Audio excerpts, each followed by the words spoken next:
Hey guys, Raising the Roof here, and today we are going to be finishing off our E3 synopsis of all the press conferences. Not much else happened. There was the two big ones, Microsoft and Ubisoft, and then all the rest were kind of just, to me, they were downhill. So we start off first. I'm going to go through the one that I actually enjoyed probably the most, which was Nintendo out of all the rest. I guess I'll tell you that today we'll be discussing Nintendo, Bethesda, Devolver Digital, Square Enix, and the PC Gaming Show. Yeah, so like I said, Nintendo was the next one. Like, definitely for me. Um, yeah, they didn't have a lot, which was the thing. I think had they had a lot more stuff to show, I would have had a lot more opinions on it, and it could have been a full episode. But yeah, they just did a quick little thing, just kind of showed off a few new things, and yeah. So, anyways, they start off with talking about Netflix games. They didn't really look good, and they didn't give much information. So, to me, it was kind of, yeah, see where it actually goes once it comes out and has more information. So, we'll keep tuned to that. The Legend of Zelda: Link's Awakening was probably my second favorite point of the conference. It looks really, really good. Um, I'm actually looking. It's a reason to get a Switch for me. Probably won't again, but yeah, definitely, it looks really good. I would definitely check it out if I had a Switch. Next up, we had The Witcher 3, which wow, they actually brought it. We'll see what kind of resolutions and stuff that they have. It looked pretty, 480, 720p. So I'm gonna guess that's what it's gonna be. It's a pretty big game, pretty powerful game. So I'm guessing it won't be the best resolution, but it's pretty cool that you can now take it on the go with your Nintendo Switch. Then we had Avengers Ultimate Alliance 3. Wasn't much information on it, didn't quite understand, but yeah, I guess something else to check out if you're into fighting games. That's what it kind of looked like. It seemed more like a fighting game. So, yeah, something cool to watch out for. Then we have Cadence of Hyrule, which was another Zelda game, and it looked actually really, really interesting. Definitely something, again, that I would check out. Um, I wasn't quite sure if it was a part of Link's Awakening or not. I'm pretty sure it wasn't. I think it was just its own cool little game. So actually, there's a lot of Zelda in this conference. But anyways, so yeah, we had Cadence of Hyrule came out. It looks really cute and really, really interesting, actually. Um, then we had Mario and Sonic at the Tokyo 2020 Games. I have always loved the uh, Olympic games from Mario and Sonic. Definitely would try it out. I think they're better. Like the first ever one that they had, which I think was the 2012 or Beijing Olympic Games. That one was probably the best one, and I really enjoyed it. So yeah, definitely interesting to see what they'll do with Tokyo 2020 for that one.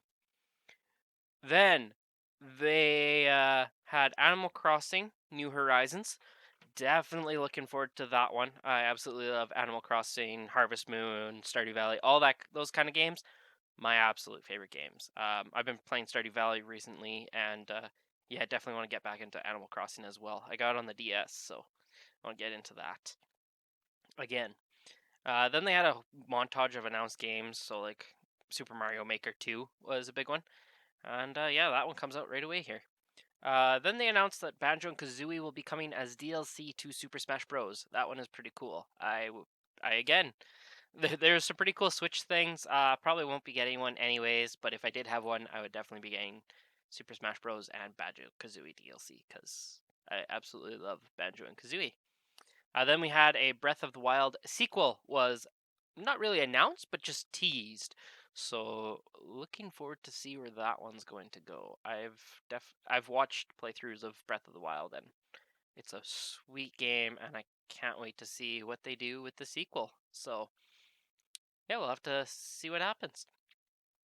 But that was all for the Nintendo conference. Like I said, I think it was like a 24-minute or was maybe this one was the 40. I think actually, sorry, yeah, Nintendo was about a 40-minute little treehouse event, and yeah, it was pretty cool. They just kind of, yeah, this is what we're doing, what we're working on.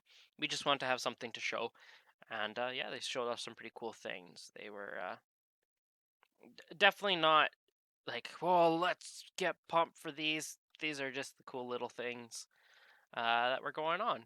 So, so the next up was the Bethesda conference, and I don't know, it definitely wasn't as good as like their first ever one. First ever one was by far my favorite. Then they kind of kept falling off. When they announced Dishonored 2 was pretty cool as well. Actually, that might have been the same one. That might have been their first one. Was Dishonored 2, Prey, and Fallout 4. But anyways, yeah. So for Bethesda, they came out and they talked about Fallout 76. There's now getting human NPCs, new quest lines, full dialogue trees, which for a Fallout game to not have them was very weird. But yeah, so they're getting those now, and then they're doing like everybody else and getting a battle royale mode called Nuclear Winter. I don't really play Fallout 76. I love the Fallout series. Fallout 6 was definitely not one that I really enjoyed that they went to. But on the other hand, it seems to be doing okay. Lots of people said that if you haven't jumped in, now's the time. It is doing actually fairly well. So I don't know. Maybe I'll have to keep my mind open to it, to see what all happens, and figure things out.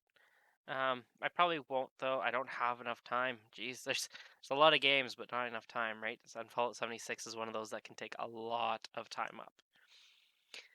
Then they came out with Commander Keen, a mobile game. I'm going to guess that it's going to be transaction riddled because it's a free game. So yeah, it looks pretty cool. Commander Keen's pretty sweet.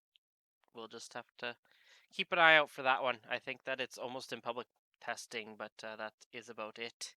There wasn't any other word on that one. So then Rage 2 got some DLT called Insanity Rules, and it's actually pretty cool. I don't know. I've never played Rage or Rage 2, so just kind of seeing that. I didn't even really hear about them until the press conference. So just seeing the little bit of clips and stuff was like, that actually looks pretty cool. And then last but not least, they had another Groundhog Day game. It's called Deathloop this time, and again, I think this does work a lot better as a game than it does a movie, because the game actually does look pretty cool, and I think that you could have a lot of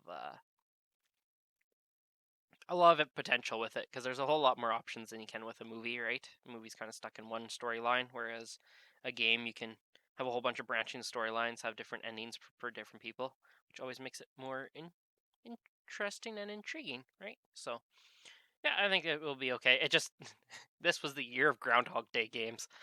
I, every time I think of those type of games, I always think back to the movie and go, "Oh boy, as long as we don't have another one of those." um, next one, definitely.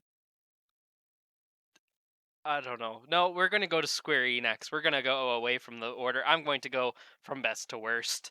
Um, Square Enix would be next, so it's the third best out of these five. Um, and only because the whole conference was almost 2 hours, and I only watched about half an hour that I actually cared about, and that's why I'm putting it as third, because there's a lot of oh boy stuff. Lots about Final Fantasy, and we had Final Fantasy VII remake, and it actually looks really good. I never got into Final Fantasy, so to me it was kind of like, okay, Final Fantasy, but Final Fantasy VII, like they showed the comparison between the two, the original and the remake, and just seeing that was really cool to me. Like, just seeing the improvements in graphics and technology and all that kind of stuff, like full voice acting now and everything. Like it looks really cool. So it definitely intrigued me. It definitely got me going. This is interesting. Then they announced Dragon Quest Builders 2. It comes out July 12th, and unfortunately for PS4, if it was Xbox or PC, I would definitely look at getting it because it's kind of like Minecraft, and Minecraft has been a long running favorite of mine. So yeah, definitely something I would pick up if I had a PS4, but I don't. So that is okay though. Then they showed off Circuit Superstars. It's a top-down racer, and it comes out spring 2020. It actually looks really cool, and it's actual vehicles. Like the team's like, we want to make a racing game that was kind of realistic, but also went back to racing roots, like top-down, right?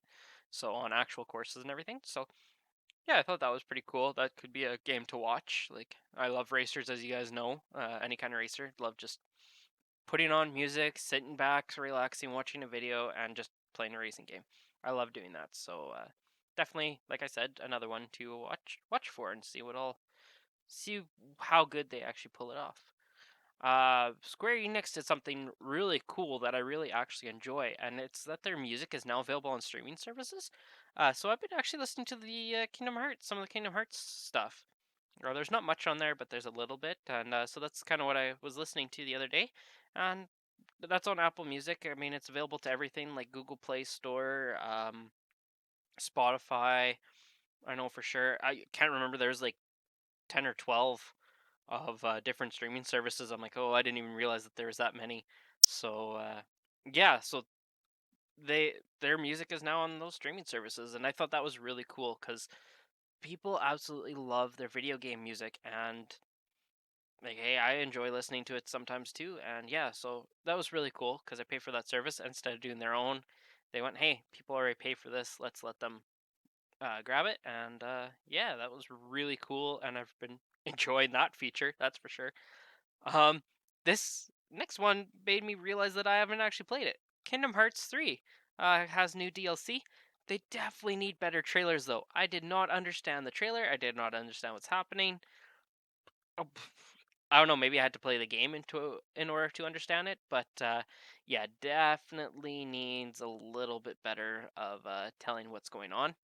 But yeah, I haven't even played Kingdom Hearts 3 yet. I've been so busy and haven't really had a chance to even pick it up. Actually, I don't know if I actually own it, but I said when it comes out I was going to own it, and I didn't, and here we are. Oops.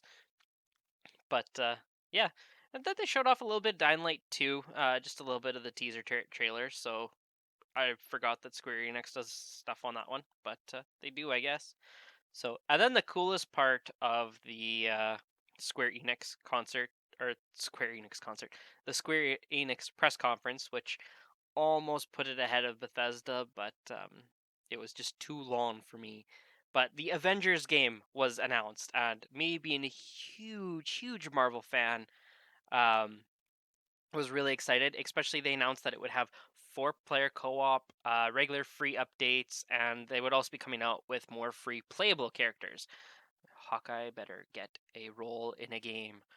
They always seem to forget Hawkeye, and I absolutely love Hawkeye. Um, and not so, like he's not my favorite character or anything, but I just love the kind of character he is. Like he's an archer that is so accurate and everything, and he's just a normal guy helping them out. That's what I love about him. So yeah, hoping that Hawkeye gets a part in it, but we will see when the game comes out on May 15th, 2020. I'm actually looking forward to that one. Me and a friend, well, Kirk, my friend, and I have discussed it, and he's like, yeah, not much of a superhero player or a superhero person, but 4-player co-op on an Avengers game could be kind of cool. So maybe we'll convince him to come over to the Avengers side and play with us. But yeah, again, that's May 15th, 2020 that comes out. I almost said 2020. That doesn't make sense.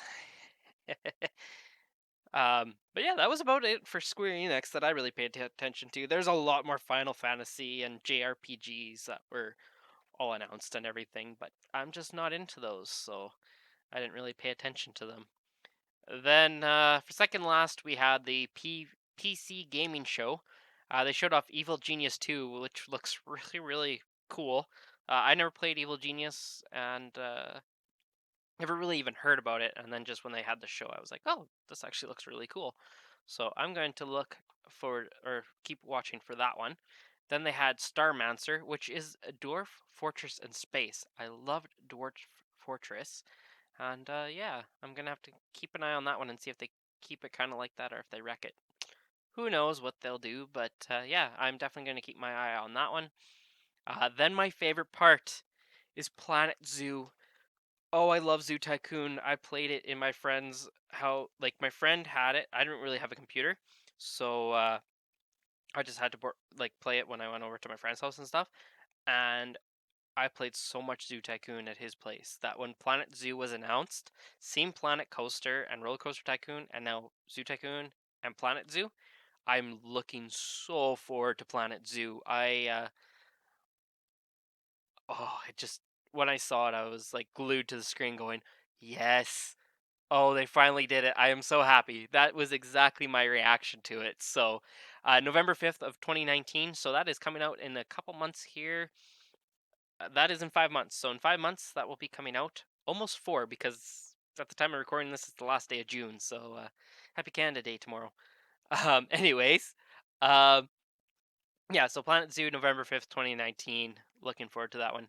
Terraria got a bunch of updates, and it's looking pretty good. The game that just keeps on updating, just like Minecraft, right? I mean, you got Terraria and Minecraft. They seem to be two of the biggest ones, but yeah, you have to keep waiting. It seems Terraria. I find Terraria hasn't really been big in the last couple years, but maybe this update will help, or a couple other updates maybe. So see if it can get back up to a pretty high standing. I think it is, but I don't think it's as high as it has been. So that's just what I mean. See if it goes up to where it was at some points. And last but not least, the worst press conference ever, in my opinion. Devolver Digital. First of all, they make a lot of horror games. I hate horror games. I can't I can't stand horror games. I freak easily, and yeah, for Devolver Digital, that's a whole lot of what they do: vampire games, jump scare games, horror. So to me, it wasn't really something, but I figured I would watch it and see if there was anything that I did like. And it's a good thing I did watch it because they announced Fall Guys Ultimate Knockout Tournament. It's coming in 2020 to PS4 and PC, and it looks actually really cool and cute.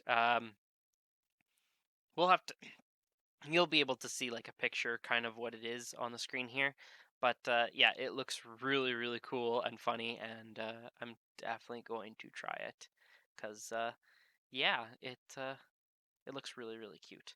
So, and really fun. It looks like it's a big multiplayer game, and it could be fun to do on streams or YouTube channels and stuff, and that's what I would love to do. I'd even love to start streaming here and maybe pick that one up for if they have stream integration and stuff.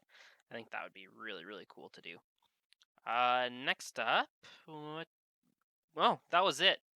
I thought that was something else, but no, it's just my note saying that was the cringiest thing I've ever seen. Devolver Digital opened up, and this person was dead, and they took over her mind somehow, and it. Uh, just go and watch the first 5 minutes of that stupid press conference, and you'll want to turn it off, because they're doing direct shows just like Nintendo, but unlike Nintendo, they're really slow, really cringy, and just I don't know. To me, it wasn't something I wanted to watch. Like into the first 5 minutes, I kind of watched it and went, I really just want to turn this thing off. Like PC gaming show was 2 hours of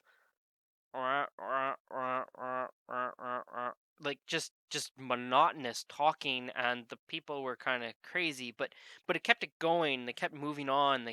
It was full interviews with developers, and then they showed a trailer, and then they talk a little bit about something, and then it'd be another interview followed by a trailer. So at least they kept it going, and it was always about the game. It wasn't uninteresting. Well, okay, the games to me were uninteresting. They did a lot of smaller things that weren't really even ready to show, I found. But when it came to Devolver Digital, their stuff was ready to show. The problem is how they did it. It was just you open up and this person's, oh, she's dead. What are you guys talking about? And then just went downhill from there. Like I said, 5 minutes in, I want to just shut it off. If it wasn't for knowing that they were going to be actually showing some games, and they showed one good game, in my opinion. If you like horror and stuff, you probably would have liked the Devolver Digital better.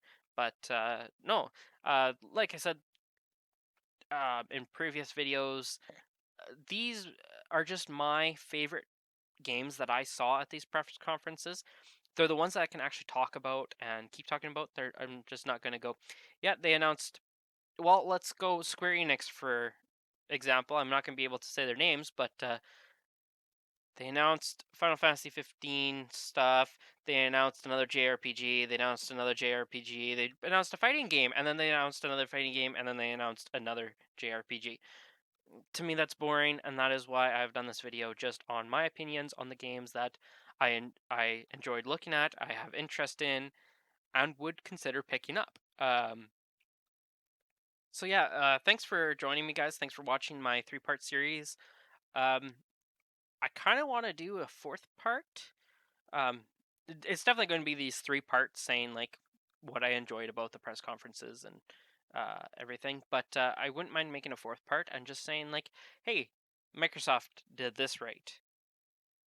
Um, Ubisoft did this right, but I don't think that one's going to happen. I got enough to do on my plate, but I would love to do it, and maybe next year that's what we will do. I'll do pointers and stuff. But anyways, for this year, yeah, I made this decision. It's just going to be a three-part thing, and this has been it. So thanks, guys, for watching. Hope you enjoyed it. Hope you guys are looking forward to some of these games. If you guys were looking forward to any of these games that I listed in here, let me know. And even if you know that they're announcing another one, or if it's one that I didn't mention that one too. I'd be interested to hear on you guys on what your opinions are. Like I said, this is mine. I would love to hear yours now as well. So anyways, guys, thanks for, if you don't mind, subscribing, leave a thumbs up, and check out my other videos on my channel. Alright, this has been Raising the Roof, and I'll see you in the next video.